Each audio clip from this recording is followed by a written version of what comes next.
Bom dia pessoal, tudo bem com vocês? Seja bem-vindo a mais uma aula de história. Nossa aula de hoje vai ser sobre escravidão e a condição também das mulheres e das crianças na Grécia, na polis grega.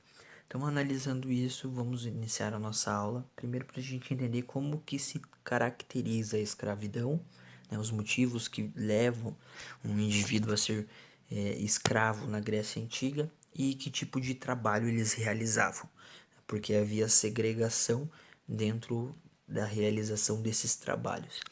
Então, a maior parte da população na Grécia era escrava.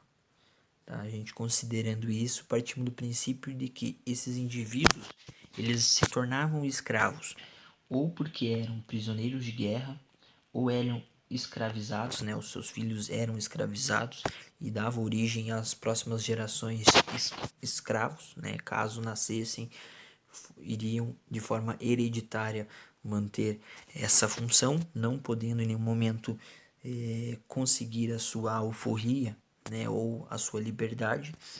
Alguns eram condenados por conta de julgamentos, pode ser por dívida, boa parte desses julgamentos por conta de dívida, então você devia, você se tornava escravo. E também por abandono dos pais, isso também dava a origem da própria escravidão. Que tipo de trabalho eles realizavam? Agricultura, oficinas artesanais, minas, construção de embarcação. Às vezes eles eram colocados também como propriedade pública e aí trabalhavam em obras públicas, no comércio, em residências. Os homens tinham esse papel de cuidar mais da agricultura, dos animais, poderiam ter a liberdade de ser marinheiros, artesão, mineiro, marceneiro, e por aí. Mas boa parte desses escravos eles tinham, conforme eu relatei, uma relação com a propriedade pública, ou seja, eles trabalhavam para o Estado, exercendo funções como pedreiros, escrivães e contadores. Então era natural que houvesse esse tipo de atividade por meio da escravidão. Enquanto isso, as mulheres que eram escravizadas, elas tinham muito a relação com o trabalho doméstico, Então cozinhavam, teciam, costuravam, bordavam, não tinham tantos não tinham tanta liberdade com o trabalho, até porque eram escravas, Então boa parte da confecção que elas realizavam para o proprietário fazia também com que esse valor do produto a ser confeccionado fosse repassado ao seu proprietário. Os escravos ainda assim tinham a possibilidade de participar dos cultos religiosos e da festa da família para a qual elas trabalhavam.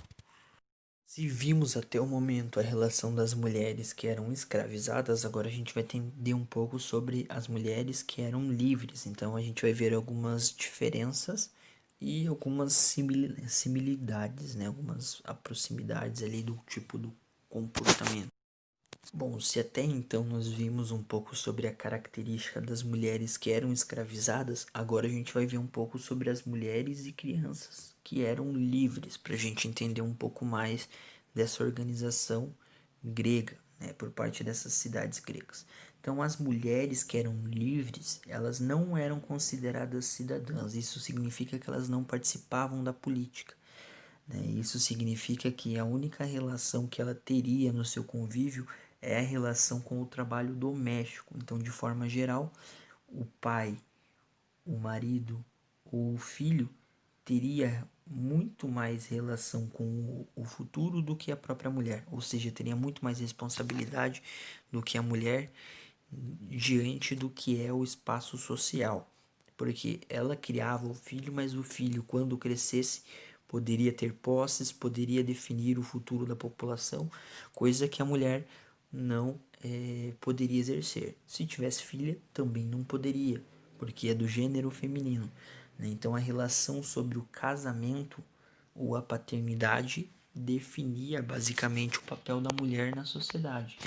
Ou seja, o casamento ele era organizado pelo pai do noivo, e o seu futuro esposo. Então a mulher ela nunca poderia escolher o seu marido. Ela sempre ficava nessa relação de troca.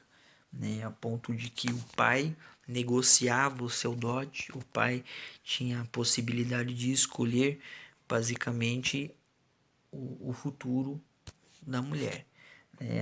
Qual era o papel dela na sociedade então? Caso seja casada ou morando com o pai, né, ela vivia o papel de fazeres domésticos.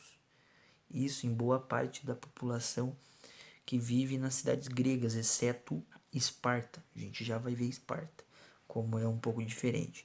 Então ela poderia ter as coisas domésticas, dar ordem aos escravizados, cuidar da educação das crianças e dos afazeres, né, das oferendas ao altar doméstico, que estava ligado muito ao ritual religioso. Então, boa parte daquela família tinha um deus que era patrono, e a partir disso ela fazia um altar doméstico em casa, onde ela cuidava desse altar para que deixasse sempre o fogo forte. Ele não poderia em nenhum momento o fogo da casa apagar, assim como também a religiosidade existente na Grécia, a deuses que fossem ligados à natureza e à força e a relação humana, que a gente vai ver mais à frente com o surgimento da mitologia grega. Nas famílias mais pobres, a mulher ela tinha um papel que dava um pouco mais de liberdade. O fato dela ser, por exemplo, vendedora. Então ela ajudava financeiramente no orçamento da família, onde ela produzia algo e vendia.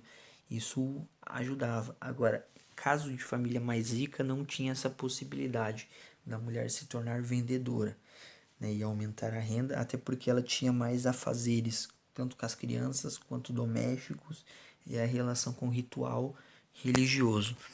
Na cidade de Esparta, nós já temos uma grande diferença. As mulheres elas tinham uma liberdade maior, tá? Porque enquanto os homens se preocupavam muito em Esparta com o lado militar, alguém tinha que administrar a cidade, né? Então, basicamente, as mulheres tinham e poderiam praticar esportes, cuidar dos negócios da família, porque os homens sempre estavam ocupados com a questão militar e a guerra.